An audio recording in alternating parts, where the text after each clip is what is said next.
Assalamualaikum warahmatullahi wabarakatuh. Rahayu sagunging dumadi. Berhubung tadi saya membaca komen-komen dari panjenengan, ada komen yang menarik, yaitu berkomen bagaimana untuk bertemu dengan diri sejati atau guru sejati. Guru sejati yang ada di dalam diri. Ketika kita ingin berjumpa dengan guru sejati yang ada di dalam diri, maka kita akan menjabarkan dengan cerita perwayangan, yaitu Bima yang bertemu dengan Dewa Ruci. Ketika dalam cerita perwayangannya, Sang Bima ini disuruh untuk mencari atau untuk mengetahui jati dirinya. Dan yang pertama, Bima itu disuruh untuk mencari kayu gong susuhe angin. Dan Bima kala itu mencari kayu gong susuhe angin itu lari ke alas atau lari ke gunung. Dan dalam cerita perwayangan tersebut lari ke gunung, dan di gunung dijumpai oleh dua raksasa dan sebagainya. Itu simbol atau itu sangepan. Yang dimaksud gunung, bertemu dua raksasa, itu sebenarnya adalah bab kepala, bab akal ini, bab kepala. Jadi yang dimaksud dua raksasa itu adalah sifat negatif dalam kepala kita, yaitu ego dan nafsu yang ada di dalam kepala. Ketika Sang Bima bisa mengalahkan nafsu dalam dirinya atau dalam kepalanya, maka raksasa itu akan menjadi Batara Indra dan Batara Bayu. Dan yang dimaksud Batara Indra itu adalah indera kita ini, mata, hidung, telinga, mulut.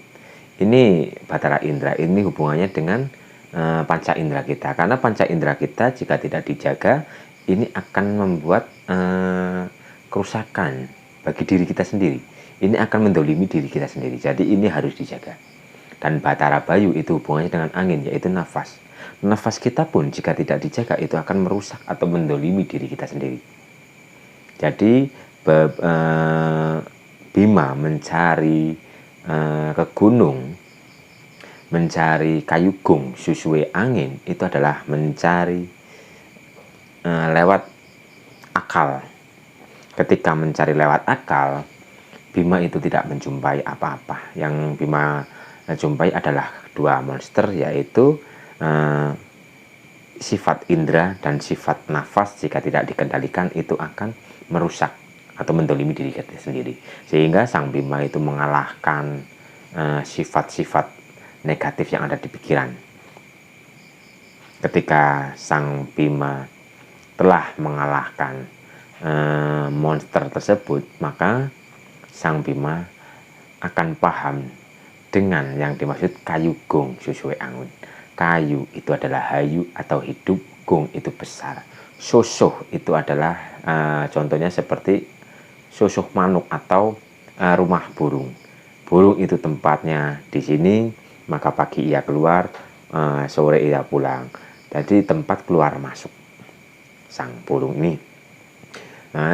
Kayu gong susue angin lah. Nah ini kok sosoh angin? Sosoh angin itu maksudnya nafas. Jadi kita harus mencari atau mengenali nafas kita sendiri.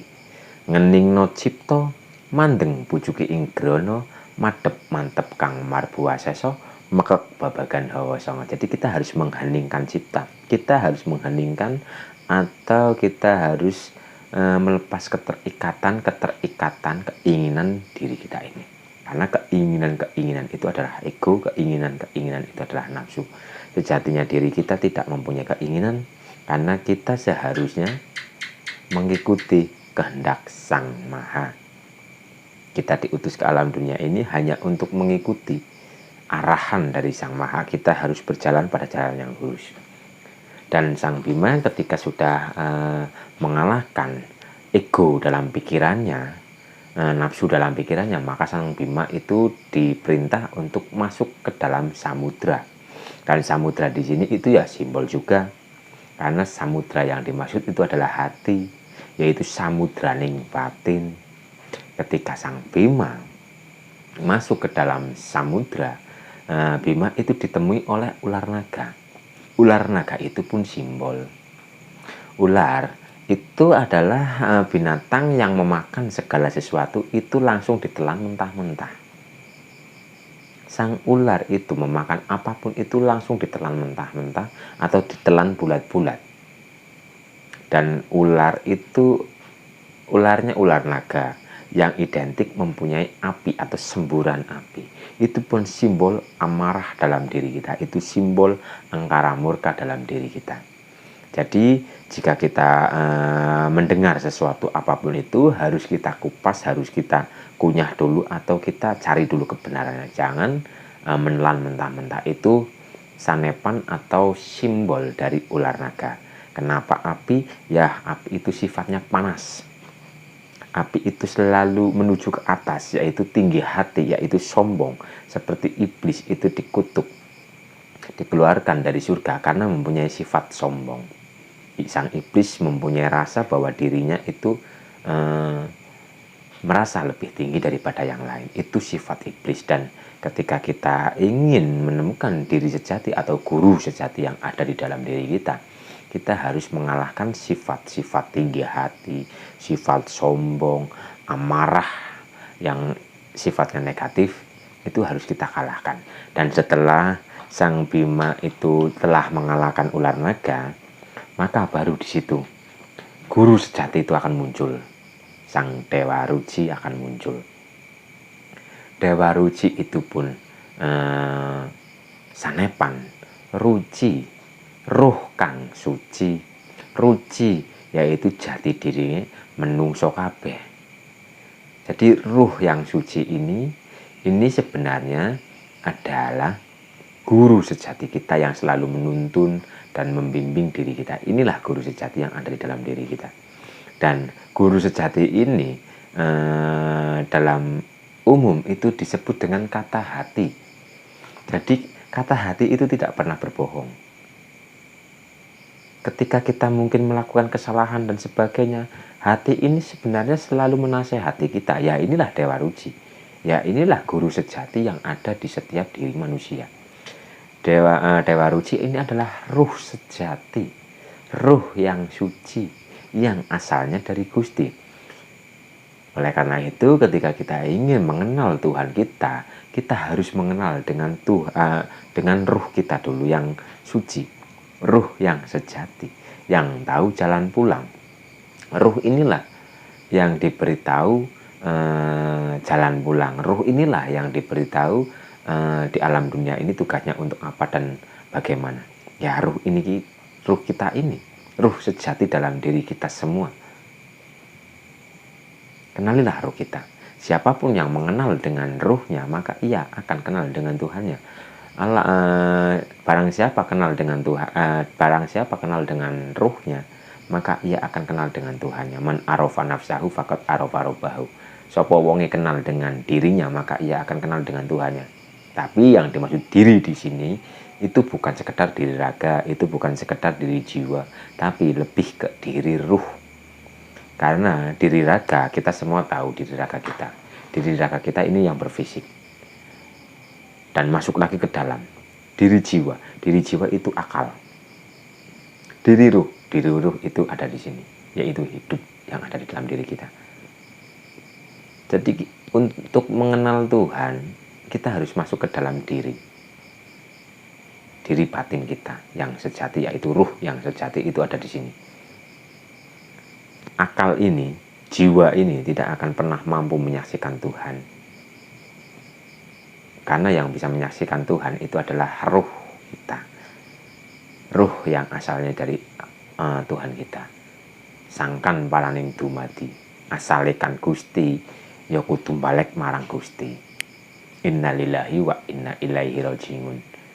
Kita milik Allah. Kita semua ini berasal dari Allah. Dan kita harus kembali kepada Allah. Jadi untuk melihat Tuhan, untuk mengenal Tuhan, itu kita harus mengenal dengan Dewa Ruci. Ruci itu simbol atau sebutan ruh yang suci. Karena dalam diri kita itu banyak sekali ruh. Ada ruh nabati, ada ruh hewani, ada ruh jasmani, ada ruhani, dan ada ruh robani. Itu sangat banyak. Dan ruh suci atau dewa ruci ini adalah percikan cahaya Tuhan. Ini berasal dari Sang Maha. Ini yang mengetahui jalan kembali pulang. Otomatis ketika kita ingin mengenal dengan Tuhan kita harus mengenal dengan ruh kita. Caranya untuk mengenal ruh, ya itu tadi, kita harus mengosongkan atau melawan ego, nafsu, pikiran kita. Kita melawan atau mengheningkan angkara murka kita. Jadi sifat-sifat negatif yang ada di dalam diri kita itu harus kita buang. Harus kita buang. Agar kita bisa berjumpa dengan diri sejati kita. Dan agar kita kenal dengan Tuhan kita. Jadi untuk mengenal guru sejati, fanakan pikiran, heningkan rasa, maka kita akan masuk ke dalam keheningan. Dan dalam keheningan itu, dalam kekosongan itulah kita akan benar-benar memahami, benar-benar melihat, menyaksikan, atau mengenal dengan ruh yang sejati. Ruh yang sejati itu digambarkan seperti ini. Ketika kita bermimpi, dalam mimpi kita melihat diri kita itu sedang beraktivitas.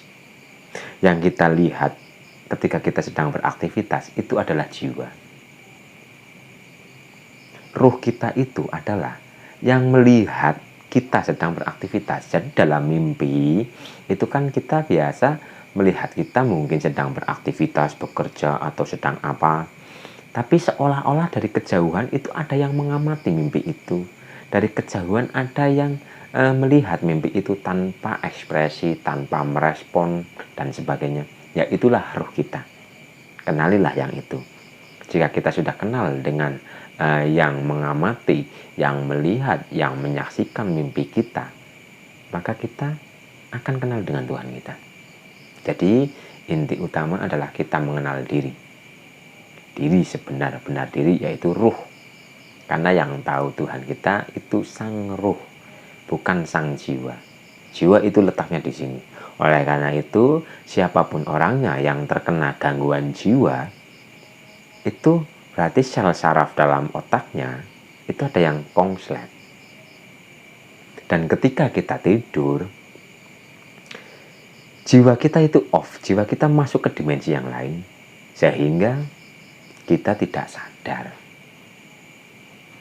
Ketika kita tidur mungkin kita diiming-imingi oleh uang banyak atau uang yang begitu banyak, maka kita tidak merespon. Karena jiwa itu masih terikat oleh kebaikan dan keburukan. Jiwa itu masih terikat oleh makhluk.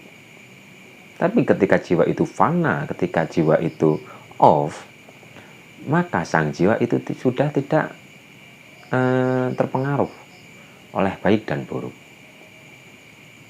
Jalan satu-satunya agar jiwa tidak terpengaruh menjadi jiwa mutmainnah, ya kita harus membersihkan pikiran-pikiran negatif kita. Kita harus selalu menjaga pikiran kita.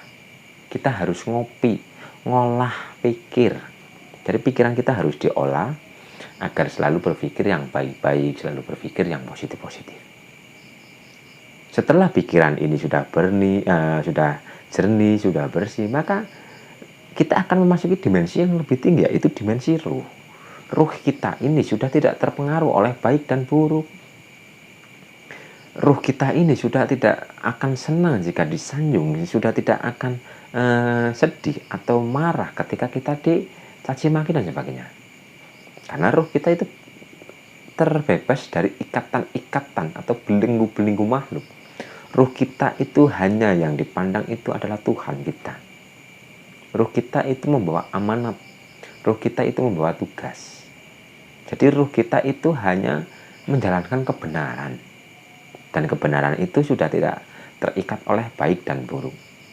Boleh jadi itu baik menurut manusia, tapi buruk menurut Tuhan kita. Dan boleh jadi kita disuruh melakukan yang mungkin dianggap tidak baik oleh manusia, tapi itulah yang terbaik untuk diri kita.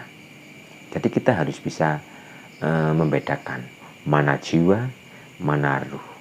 Asal kita sudah kenal dengan ruh sejati, otomatis kita akan kenal dengan Tuhan kita. Karena yang mengenal Tuhan kita itu adalah ruh kita ini. Sedangkan jiwa kita itu tidak bisa mengenal atau menyaksikan Tuhan kita, karena jiwa itu adalah akal, dan akal tidak akan mampu melihat atau menyaksikan Tuhan. Yang mampu melihat, menyaksikan Tuhan itu bukan dengan mata jiwa, tapi dengan mata batin. Mata jiwa itu adalah cakra ajna. Cakra ajna, jadi kita mempunyai mata tiga, yaitu ini mata indrawi yang bersifat ragawi, dan mata ajna atau mata ketiga atau indera keenam ini di tengah-tengah sini, dan ini pandangan semesta, pandangan semesta, pandangan jiwa yang untuk melihat sesuatu selain Tuhan atau melihat kemakhlukan, kegoiban makhluk. Jadi untuk melihat kegoiban makhluk ini ada di sini. Tapi mata hati ini tentang kegoiban ilahi, tentang keilahian. Jadi mata ini untuk melihat keilahian, dan akal ini bisa menerjemahkan pandangan sini. Pandangan sini mengirim sinyal kepada mata sini atau pengetahuan atau pendengaran jiwa, dan pendengaran, pengetahuan dan sebagainya yang ada di jiwa ini akan melemparkan lagi atau mentransferkan lagi pengetahuan itu kepada sel saraf dan sebagainya. Dan ketika sel saraf mendapatkan informasi, mendapatkan perintah dari sang jiwa, maka kita akan bisa bergerak. Jadi pergerakan seperti ini sebenarnya itu berasal dari Sang Maha, dari Sang Maha yang memberikan arahan kepada batin hati kita menyalurkan informasi itu kepada jiwa atau kepada akal. Akal akan menyalurkan kepada sel-sel yang ada di otak kita ini, sehingga pergerakan ini terjadi. Jadi itu prosesnya panjang, dan itu proses cahaya. Semua itu berasal dari la haula wala quwata illa billah. Semua pergerakan seperti kita berbicara, kita bergerak, semuanya sejatinya itu dari Sang Maha, atau kita mendapatkan pertolongan dari Tuhan penguasa alam semesta. Jadi jangan sampai kita merasa bahwa kita bisa. Kita bisa karena kita dipisahkan oleh Sang Maha. Kita bisa berbicara, kita bisa beraktivitas, kita bisa bergerak, bukan diri kita yang bisa. Kita hanya mendapatkan pertolongan dari Sang Maha. Kita hanya mendapatkan anugerah yang begitu luar biasa, mendapatkan la haula wala quwata illa billah, boten wonten daya lan kekuatan, boten wonten daya lan upaya kecuali angsal pitulungane Gusti. Jadi jangan sampai kita merasa bahwa kita bisa bergerak. Jangan sampai kita membuat dosa yang tidak kita sadari, yaitu syirik khafi, kesyirikan yang tanpa kita sadari. Kita bisa bergerak, tapi jika pergerakan ini tidak ada kesadaran kepada Tuhan kita, itu adalah syirik khafi. Kita merasa bahwa kita yang bisa bergerak itu sudah sangat berbahaya. Jadi latihlah diri kita agar selalu terhubung dengan Tuhan kita, agar selalu berkesadaran kepada Tuhan kita, sehingga pergerakan seperti ini batin kita sadar bahwa kita bisa bergerak ini karena mendapatkan pertolongan dari Tuhan penguasa alam semesta.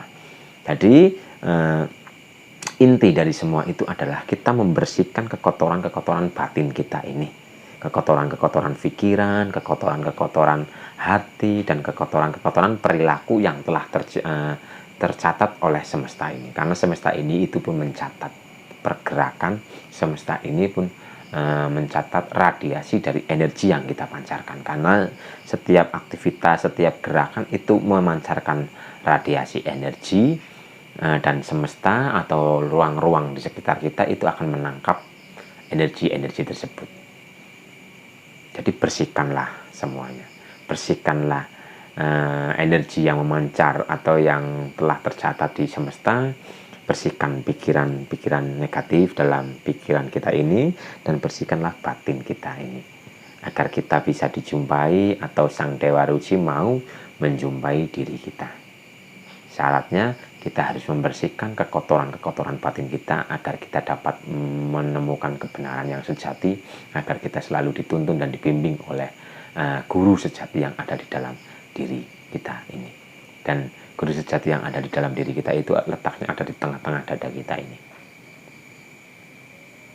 Dan saya pribadi mempunyai metode yaitu dengan sadar nafas. Jadi kita hanya mengamati, kita hanya berfokus kepada keluar masuk nafas kita ini. Caranya itu sangat sederhana, caranya itu sangat mudah. Jadi kita hanya duduk rileks atau terserah, atau tiduran pun boleh, terserah, yang penting masih bernafas. Jadi ketika kita bernafas, kita fokuskan pandangan pikiran kita fokuskan pandangan rasa kita kepada keluar masuk nafas ini. Karena nafas ini mengandung energi ilahi, nafas ini mengandung rahasia yang sangat rahasia, sehingga dengan nafas kita akan bisa membuka pintu gerbang yang ada di dalam diri. Ketika pintu gerbang yang ada di dalam diri itu telah terbuka, maka sang sejati atau guru sejati akan kita jumpai, akan memejang kita, akan memberi pencerahan kepada kita ini. Jadi saya pribadi itu menggunakan sadar nafas. Jadi hanya menyadari keluar masuk nafas. Karena nafas kita ini begitu luar biasa. Mungkin ketika kita grogi, kita emosi dan sebagainya, kita tarik nafas, maka emosi itu akan sedikit demi sedikit mereda. Jadi dengan nafas, asal kita sadar kepada nafas kita sadar bahwa di balik nafas ini mengandung apa, maka secara perlahan, asal kita istiqomah dalam sadar nafas, pikiran-pikiran negatif, rasa-rasa buruk sangka, sifat-sifat negatif itu akan sedikit demi sedikit terbersihkan. Setelah kekotoran-kekotoran batin itu terbersihkan, disitulah kita akan berjumpa dengan diri kita yang sejati atau guru sejati yang ada di dalam diri kita ini. Oke, mungkin itu saja yang bisa saya jabarkan atau saya jelaskan sedikit. Dan semoga kita semua selalu dalam lindungan Allah Subhanahu wa Ta'ala. Kita diberikan rizki yang berlimpah, kita dilancarkan rizkinya, diberi rizki dari arah yang tidak disangka-sangka. Dan semoga yang sedang mempunyai permasalahan diangkat permasalahannya, yang mempunyai penyakit diberikan kesembuhan, yang mempunyai hutang piutang diberi jalan untuk melunasi oleh Tuhan kita. Dan semoga kita semua akan selalu merasa bahagia asal kita selalu mendekatkan diri kita kepada Tuhan kita. Hadapkanlah wajah kita kepada Tuhan kita. Assalamualaikum warahmatullahi wabarakatuh. Rahayu, rahayu, rahayu.